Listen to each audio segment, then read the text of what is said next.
स्वागत आहे आपल्या सर्वांचं माझ्या आई स्पेशल किचन मध्ये। आज आपण बनवत आहोत अगदी साधी सिंपल रेसिपी जी प्रत्येकाच्या घरामध्ये हप्त्यातून दोनदा तरी नक्कीच बनवली जाते आणि ती म्हणजे उपमा। उपमा बनवताना मी एक थोडी वेगळी वस्तू वापरली, ती आपल्याला व्हिडिओ बघितल्यावर कळेल। त्याच्यामुळे उपम्याची टेस्ट अगदी अप्रतिम येते, जसं आपण हॉटेलमध्ये उपमा खातो तशी टेस्ट येईल। चला तर मग रेसिपीला सुरुवात करूया।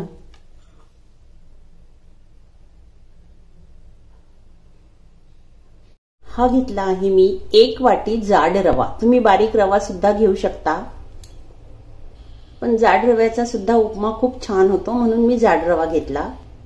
कढईमध्ये आता मी टाकते थोडंसं अर्धा टीस्पून साजूक तूप। तुम्ही तेल सुद्धा वापरू शकता, पण तुम्ही टेस्ट बघा, साजूक तुपाची टेस्ट खूप छान येते। हा रवा आपण आता याच्यात घालायचा आणि अगदी मंद गॅसवर हा रवा आपल्याला भाजून घ्यायचा आहे। रव्याचा कलर नाही बदलला पाहिजे। ही एक टिप्स आहे बघा, तुमचा उपमा अगदी छान दिसण्यासाठी। हा रवा आता छान भाजला गेला, खूप मंद गॅसवर भाजला मी याला। 5 मिनिट लागले मला भाजायला आणि कलर सुद्धा नाही चेंज झाला। हा आता आपण एका बाजूला ठेवून देऊ। ज्या वाटीने आपण रवा घेतला त्याच वाटीने आता आपल्याला घ्यायचं आहे 2.5 वाटी पाणी।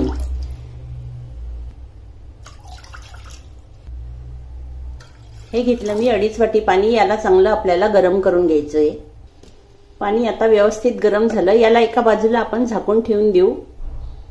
ही आहे अर्धा टीस्पून चण्याची डाळ, जिला मी अर्ध्या तासापूर्वी भिजत घातलं होतं, आणि ही 1 टीस्पून उडदाची डाळ, याला सुद्धा मी अर्ध्या तासापूर्वी भिजत घातलं होतं।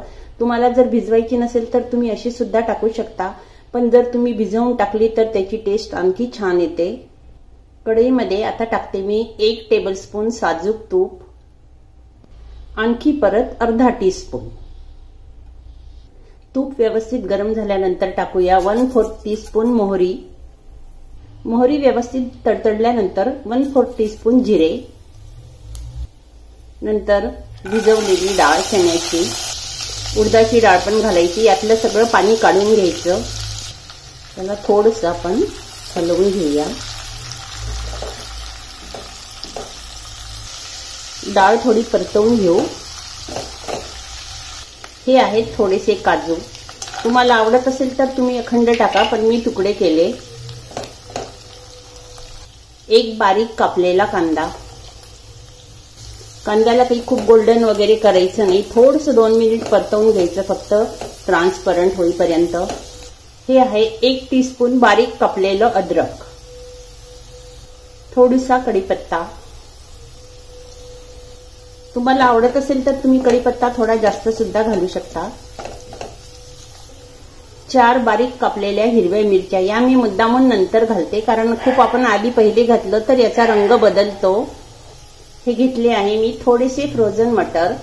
आधी मी मुद्दामून तेलात नाही टाकले, कारण हे ऑलरेडी पाण्यामधून उकळलेले असतात। तुमच्याकडे असे नसेल तर तुम्ही साधे सुद्धा वापरू शकता। हे आहे बारीक अर्ध कापलेलं गाजर, याचे छोटे छोटे पीस करायचे। मटर सुद्धा यात घालूया। मटर नसतील तर स्किप केले तरी चालतील, असले तर घाला, नसेल तर स्किप करा।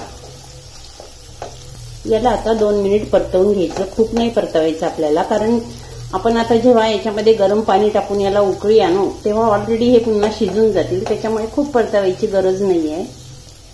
आता हे होत आलं, यात टाकायचं आता आपल्याला गरम पाणी। हे गरम पाणी यात मी आता टाकते।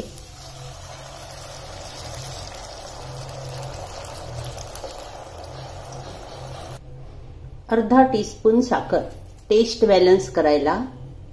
चवीनुसार मीठ घाला।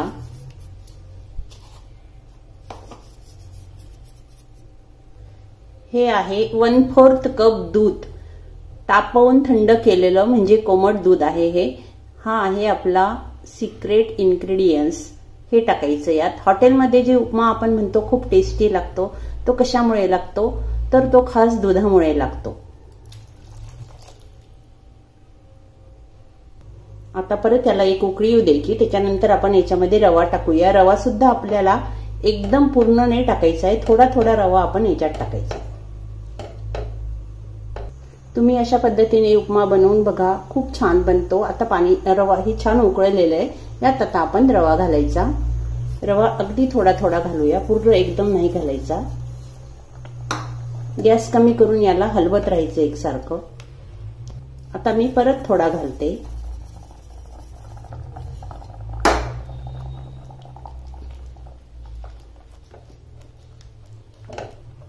आणि आता हा राहिलेला घालते। गॅसची फ्लेम कमी ठेवायची। बरेच जण उपमा झाल्यानंतर ह्या स्टेजला, आता जेव्हा हा उपमा होईल तेव्हा या स्टेजला इथे दही घालतात, पण दह्यापेक्षा माझ्या मते दूध जास्त छान लागतं। याच्यावर आता थोडं झाकण ठेवूया आणि याला 2 मिनिट होऊ द्यायचं। 2 मिनिटांनंतर आपण झाकण काढून घेऊ। आता याच्यात आपल्याला परत थोडं तूप टाकायचं। यात टाकत आहे मी 1 टीस्पून साजूक तूप। थोडासा लिंबाचा रस टाकूया।